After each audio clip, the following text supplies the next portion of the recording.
All right. All righty. All righty. Hello, Luca. Hi, Daniel. Hello, Bella and Bianca and Miss Robin. Hello, Hannah. Hi, Avina. Hi, Nicole. Hi, Dana. Hello, Skylar. Hello, Kathy. Hello. It says Miss Katie, but I think I see, who do I see? Benjamin, Raylan, maybe. Hello, Landon. Hi, Weston. Hello, Caleb. All right. So we are just quick announcements, stuff we have going on. All of our classes are simulcast. You guys all know that. Dads train free this whole month. So invite your dad to take class. Raise your hand if your dad's taken class with you so far. Yeah, Lucas did. Good. A few of you guys did. Awesome. 4 times. Okay. My dad did it 4 times. 4 times. That is awesome. Awesome. Awesome. And you know what? He can earn his uniform by taking 4 classes. So maybe we can send him a uniform. Okay. Let's see. We do have a dad and me self-defense class this Saturday at 10. Who of you guys is planning on coming to that with your dads? This Saturday at 10. It's going to be a really cool self-defense class for you and your dads. Make sure you talk to your dad about it. Make sure you guys sign up if you do want to go to that, okay? You do have to pre-register. We are traveling around the world. So this week we're in South Korea. So we're doing all of our normal stuff because Cheongsu-do is Korean. Where are we next week? I don't remember, but I will send out a text with where we are next week. We're doing Brazil, ma'am. We're in Brazil, right? I believe we're in Brazil. So remember, if you complete the booklet, if you bring in 10 facts, or if you bring in an artifact from that country, you earn a star. Tomorrow, Friday, we have a board breaking seminar at 5:45, so you can definitely hop on it on Zoom. It's going to be very similar to the last one. Obviously, Miss Maya's going to talk about a little bit of different stuff, but it's going to be run the same way. It's going to be designed for people training virtually. And then you can come in for that. It's not going to be any different if you come in. We're not going to use rebreakable boards or things like that, but you can come in for that. That's at 5:45. If you are coming in, you do need to pre-register. And then at 6:45, we are doing a straight A party virtually. So at 6:45, if you had all A's or all E's on your report card, hop on Zoom at 6:45 and play some games and celebrate your good hard work and your good grades with Miss Katie. And that is on the normal classroom code at 6:45, like I said. Okay, that is it for announcements. Does anyone have any stars to turn in today? Anybody? Luca, did you have stars? I don't remember. Okay, then that's a no for today. But if you have some and you forgot, you can turn them in on Monday. Anybody have any stars to turn in today? Miss Katie? It is for Caden. He has character building sheet number 1. Awesome. Good job, Caden. Very good. Very good. Okay. Well, I'm going to go ahead and we'll get into our chapter really fast. So what is the name of the book that we are reading? Just go ahead and unmute yourself and say it, somebody. Effective people. 7 Habits of Highly Effective People. Good. The 7 Habits of Highly Effective People. Very good. And who can tell me habit number 1? I can't see hands, guys, so just go ahead and unmute yourself and say it. Be proactive. Be proactive. What does it, which means to take initiative and take responsibility. Yeah. Okay, what's habit number 2? What's habit number 2? Begin with the end in mind. Very good, which means setting goals and knowing what you want your end result to be, right? Having a vision for your future, for your a plan. Okay, what's habit number 3? Put first things first. Put first things first, which is all about prioritizing. And it does talk a lot about time management and stuff like that, but it's kind of prioritizing your time. All right, habit number 4. What's habit number 4? Think win-win. Think win-win. So coming up with a solution in which everybody wins as the end result. And what's habit number 5, which we are still talking about today? Seek first to understand, then be understood. Very good. Yes, seek first to understand, then to be understood. So make sure you are listening before you speak, right? Make sure when somebody talks to you, you're not listening with the intent to respond and give them an answer, but to really understand what they're saying, to diagnose before you prescribe. Okay, so we're gonna go back into this chapter. We talked a little bit about some empathetic listening and some of the things we naturally do, some of the skills that we use to make it seem like we're listening. We also talked about how in communication, part of it is the words, part of it is the body language, and part of it is the sounds that we make. Who remembers what those percentages are? What percentage of our communication is sound? The sounds that we make when we're communicating. Who remembers?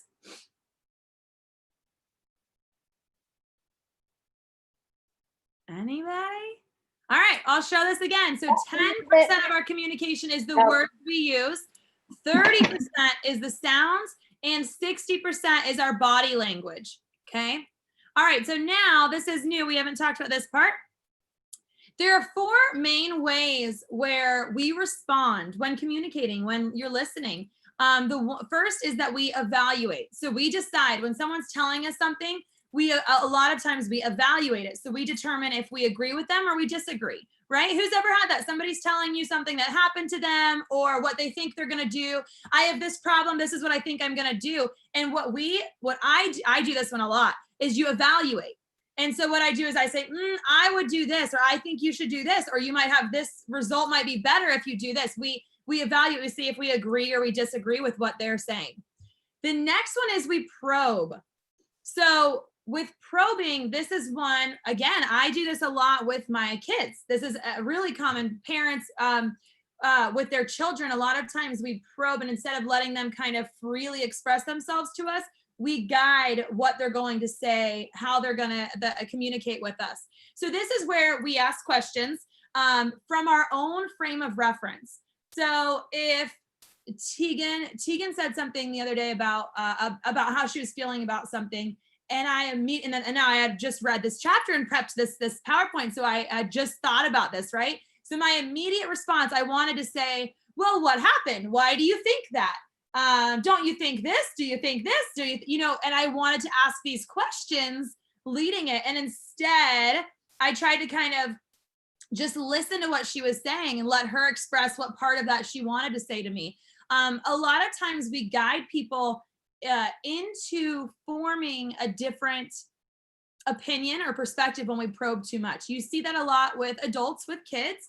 You see it with karate instructors or things like that. You see it when somebody is sick, I think is one of the biggest ones. When someone's sick or upset or something like that, as adults, we're like, oh, do you need to sit down? Is it really bad? Do you need this? And we kind of feed them into that mindset of thinking they have this wrong with them, or they need to do this, or they need to do this. When in reality, if you just didn't probe and guide their thoughts into that direction, they'd be okay. All right, advice. So another big one, a lot of times we instead of listening to understand, we listen to be able to give advice back. And now sometimes people are seeking out advice, but not always. And so sometimes we get in the habit of always advising, and that's not always what you need. Who in here has ever went to talk to somebody, to either vent to somebody or something like that, and they give you advice and you're like, I wasn't asking for advice, but I just wanted to tell you I wanted to complain about this, or I wanted to tell you how proud I was about this, or whatever. Yeah, it happens a lot. Okay, and then the last one is interpret. So we try to figure people out, explain their motives, their behavior based on our motives and behavior. Again, I mean, I like reading this, I was like, I do all of these things. Absolutely. I think most people probably do in different situations do all of these, but I definitely do this one. When I hear someone did something that I wouldn't agree with, that I think was mean or hurtful to somebody else or things like that, I always try to put myself in their shoes and try to understand why they would have done that. And now, part of that is the empathy. And I feel like I'm, that's a good thing to do. But sometimes what you have to remember is this isn't you. So, I can't say, well, if that happened to me, this is how I would have responded, because that person's not me. They have a completely different personality than I do. And it's not my job to explain the person and why and their motives and their behavior and things like that. And from my perspective, my job is to understand their own perspective. So instead of saying, if it was me, I would have done this, be like, okay, well, if I was this person, how could I have felt, or why, that's a little bit different.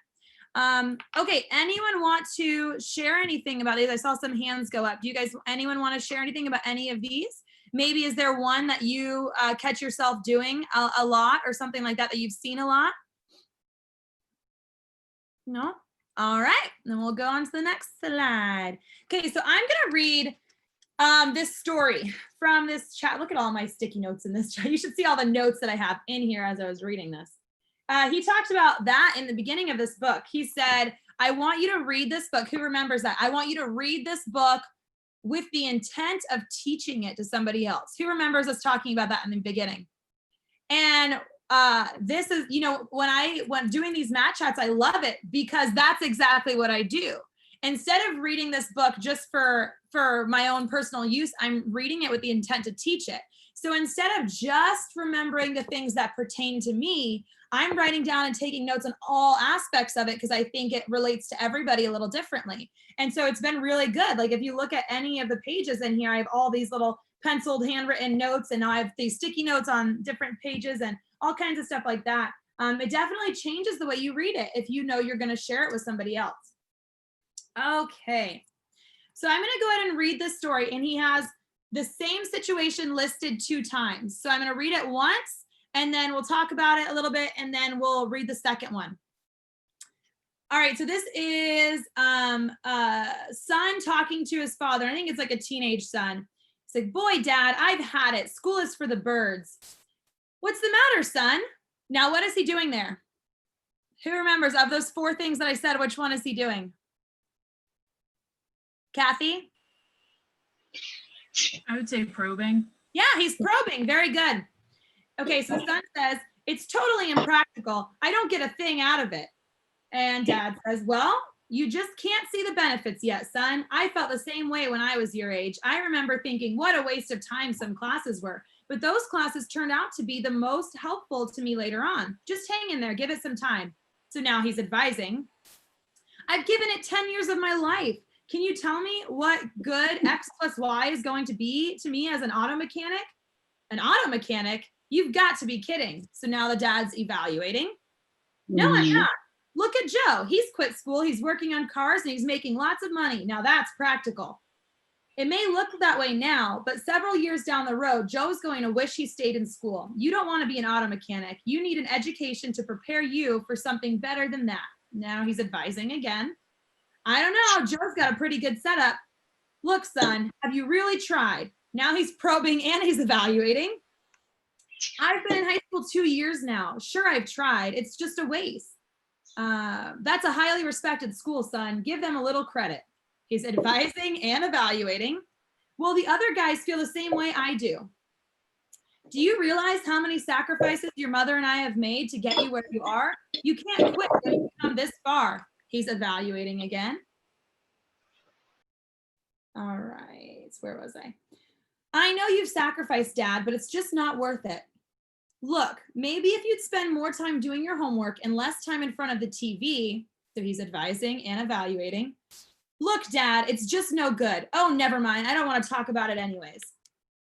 Okay, so that conversation, the son was trying to talk to his dad. He was trying to maybe he was looking for advice. Maybe he was just wanting his opinion or wanting, that kind of thing. But the way the dad was constantly probing and evaluating and advising when it was not really asked for, he wasn't able to get through to his son at all. And the son didn't listen to him, didn't appreciate his advice. So the conversation really went nowhere. And now the next time his son is wanting some advice or wanting to vent or whatever, he's probably not going to go to the dad because he's going to think, well, my dad's just going to give me advice or going to ask questions. And it's not, it's not going to be a helpful conversation. And this isn't just true with dads and kids. This is true with our friends. This is true with our parents. This is true with any relationships we have where we're communicating. All right, so I'm going to go back to here and we'll talk about this slide. Okay, so we're talking about empathetic listening. Everyone say empathetic listening. Empathetic Okay. listening. Good. So there are 4 stages of empathetic listening. Okay, stage 1, the first stage is mimicking. So we're going to take the first sentence of this conversation and we're going to go through what they would have looked like in each of these phases. So if he was mimicking, when the son said, "Boy, Dad, I've had it. School is for the birds," the dad would say, "You've had it. School is for the birds." Okay, now the second stage is rephrasing the content. So when the son said, "Boy, Dad, I've had it. School is for the birds," the dad's going to rephrase the way what he said. "You don't want to go to school anymore." Okay, the next one is reflect the feeling. Reflect the feeling. So when the son says, "Boy, Dad, I've had it. School is for the birds," the dad's going to try to take what he just communicated to him, what the feeling that he just communicated to him, and reflect just that piece. So, wow, you're feeling really frustrated. Now the next, and you see how this is getting better and better, right? That first one, the son would have just been like, okay, you just repeated what I said. The second one, he's like, yeah, you're right. The third one, he's starting to actually, you can tell he's listening a little bit more. He's understanding the feeling. Now, the fourth stage is rephrasing the content and reflecting the feeling. And that's the fourth stage. That's where you want to be in empathetic listening. So when the dad said, when the son said, "Boy, Dad, I've had it. School is for the birds," his response was, "You're really frustrated about school." So he's responding by rephrasing the content and reflecting the feelings, showing that he's listening, he understands what he's saying. He's not probing, he's not advising, he's not doing any of those other things that we talked about earlier. So in this, it says it right here, so I can't really ask that question, but the feeling that the boy was sharing was frustration. The boy was frustrated. The content was school. So from that sentence, "Boy, Dad, I've had it. School is for the birds," you can extrapolate that, right? You can say, you can tell the son's feeling frustrated and you can tell he's frustrated about school. So that's what you want to do. So whenever, instead of probing or anything like that, rephrasing the content and reflecting the feeling. So make sure you understand the content and the feeling. That way you can do that practice that skill. All right, now I'm going to read the second story. The second time they have this conversation, the dad handles it a little bit differently. Okay. "Boy, Dad, I've had it. School is for the birds." Wait. Oh, and the way that he wrote this is kind of cool because after each sentence, he kind of explains what the feeling. So I'm going to do that too. So after the son says that, the author writes, he's kind of writing in the saying, "I want to talk with you to get your attention." The dad says, "You're really frustrated about school." So he did the rephrasing the content and recognizing the feeling. So that was kind of his way of saying, "That's right. That's how I feel." All right. No, that's how the son is responding to this. It's hard to read. You guys should read this on your own. All right. "I sure am. It's totally impractical. I'm not getting anything out of it." The dad said, "You feel like school's not doing you any good?" And now the son's probably like, "Let me think. Is that what I mean? Is it what I mean? Well, yeah, I'm just not learning anything that's going to help me. I mean, look at Joe. He's dropped out of school. He's working on cars. He's making money. Now that's practical. So you feel that Joe has the right idea." And then the son's kind of thinking, "Well, I don't know." "Well, I guess he does in a way. He's making money now, but in a few years, I bet he'll be ticked off at himself." Do you think that Joe's going to so you think Joe's going to feel like he made the wrong decision? He's going to. Just look at what he's giving up. I mean, if you don't have an education, you simply can't make it in this world. And the dad says, "Education is really important." "Oh yeah, I mean, if you don't get a diploma, if you don't have a diploma, if you can't get jobs or go to college, what are you going to do? You've just got to get an education." And the dad says, "It's very important for your future." "It is. And you know what? I'm really worried. Listen, you won't tell Mom, will you?" So the dad says, you don't want your mother to find out." And the son says, "Well, not really. Oh, I guess you can tell her. She'll probably find out anyway. Look, I took this test today, this reading test, and Dad, they said I'm reading on a 4th grade level. 4th grade, and I'm in junior high school." Okay, so that's the big key of this whole conversation. The whole, who can tell me what the son was trying to express from the very beginning of the conversation. What was the problem that he had that day that he was trying to share with his dad? Who knows? He's having trouble in school. Yeah, he's really Yeah. upset because he took a reading test and he found out that even though he's in junior high school, he's in like 8th grade, he was evaluated and said that he was reading on a 4th grade level. His dad doesn't know that. He didn't say that in the beginning of the conversation. And in the first conversation, when the dad was probing and advising and evaluating, the son never wanted to share that information. He never felt comfortable enough sharing that. Now, in the second one, where the dad was empathetic listening and where he was rephrasing the content and he was acknowledging the feelings of everything that he said, the son was open and he was honest, and it helps the son kind of recognize it for himself, what the real root of that problem was and what he was trying to share with his dad. So it made a really big difference. And that's with every conversation, with no matter how old you are, if you listen the right way, you're going to be able to communicate better, right?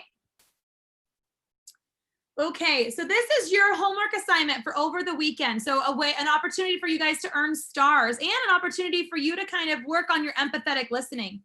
I want you to share the concept of empathy with somebody else. So talk to somebody about what empathy is. Tell them that you want to work on your listening skills and ask for their feedback after a couple days. So this is a perfect thing for you to do with your parents. Say, Mom, this is what empathy is. Empathy is where you put yourself in the other person's shoes and you really try to listen and understand them. Okay. Can you please give me some feedback? I'm going to work on my empathetic listening. And on Monday morning, can you give me some feedback and tell me how I'm doing?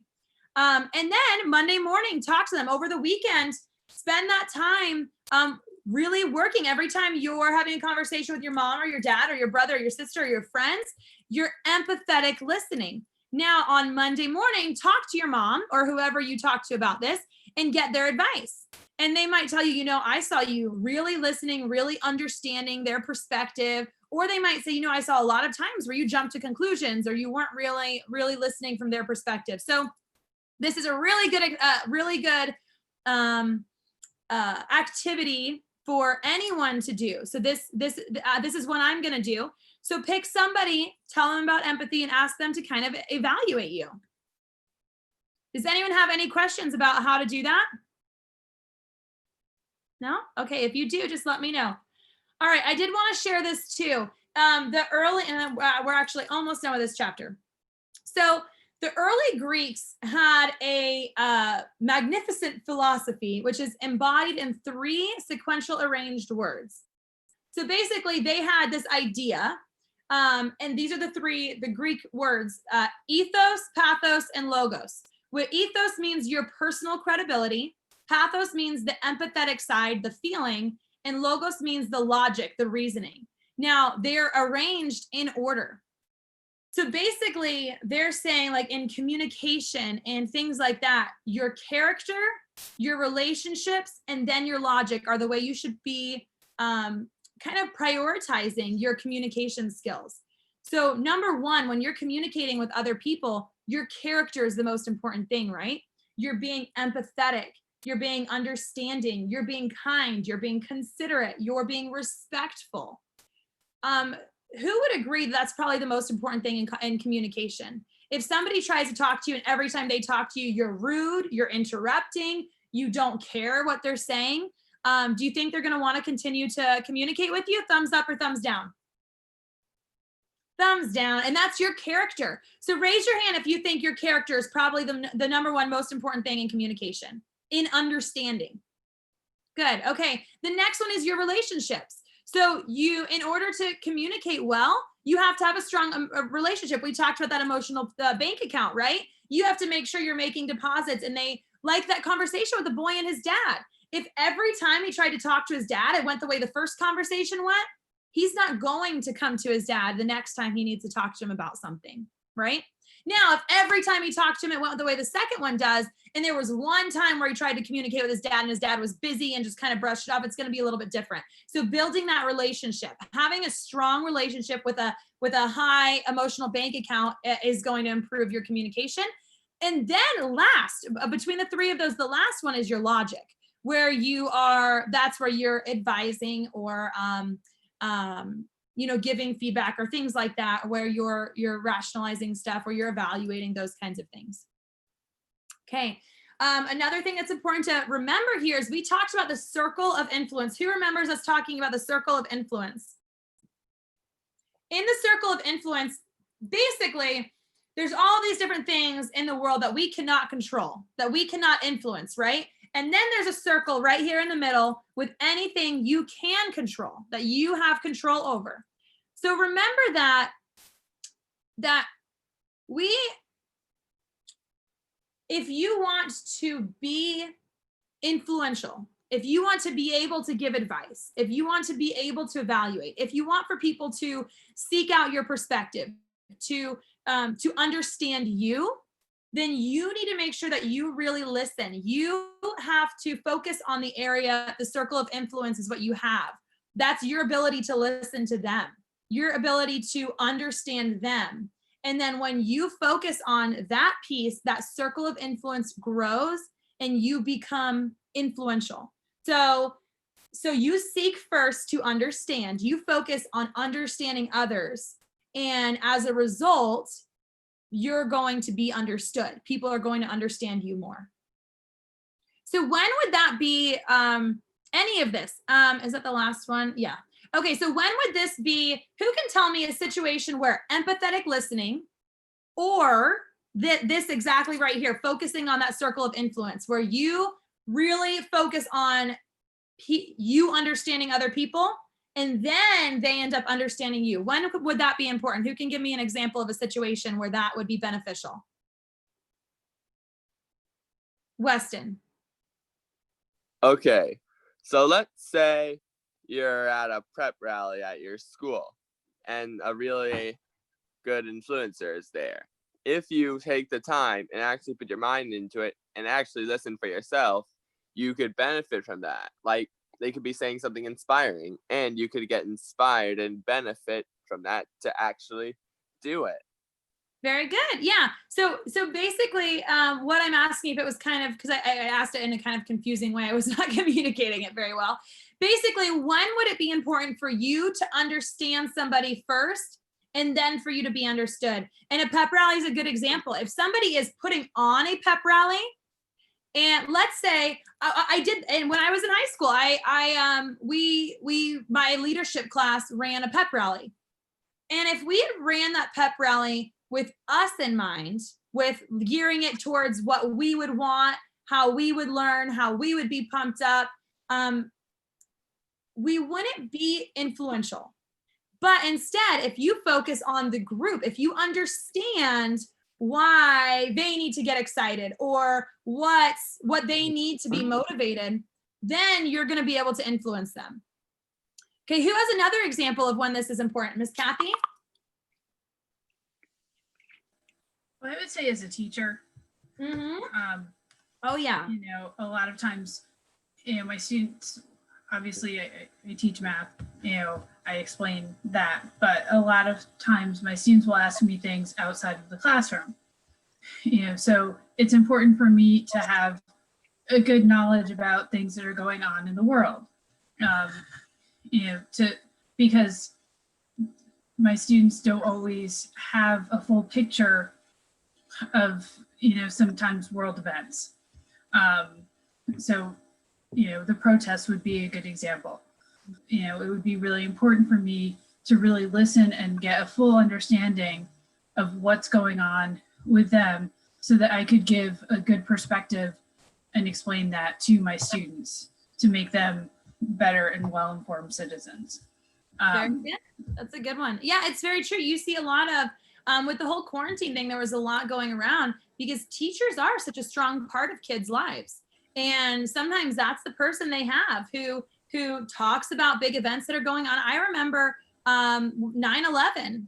A lot of us were in school when that was taking place. And so yeah, it's the teachers and how they handled it, through the next week and talked to and educated us, that shaped how we had a perspective over that. And even little things, being able to go to your teacher for advice or most people by the time they graduate school or high school or college, they have a teacher who inspired them to do something or motivated them or encouraged them. And that teacher was not able to inspire or motivate or encourage them by not listening. That teacher understood what was going on in that child's life or that kind of thing. And that's how they were inspired or motivated.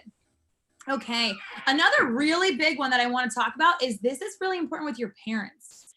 If you're asking for permission to go to your friend's house, to go to this birthday party, to have a friend over for a sleepover, and you don't first understand your parents' perspective, then ask and try to influence the answer, right? If I know that my parents have these plans and we're supposed to be going this weekend's Father's Day weekend.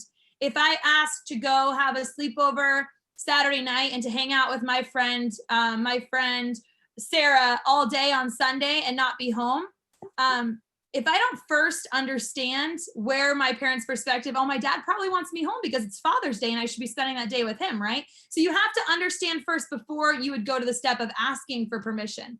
And that'll help you go a long way with that communication too.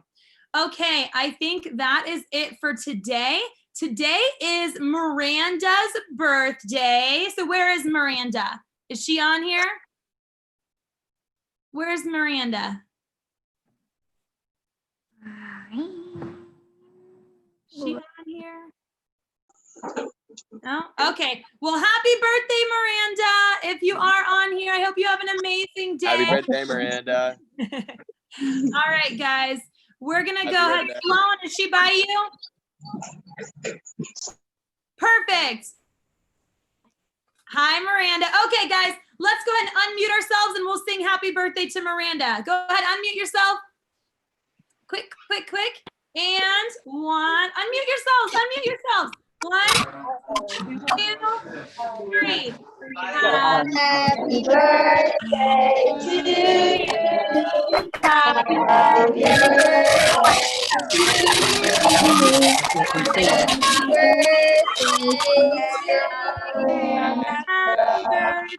Happy birthday to you. Have a great day, sweetie. Yeah. Everybody have a wonderful day. And I'll see you Bye, next everyone. Sunday.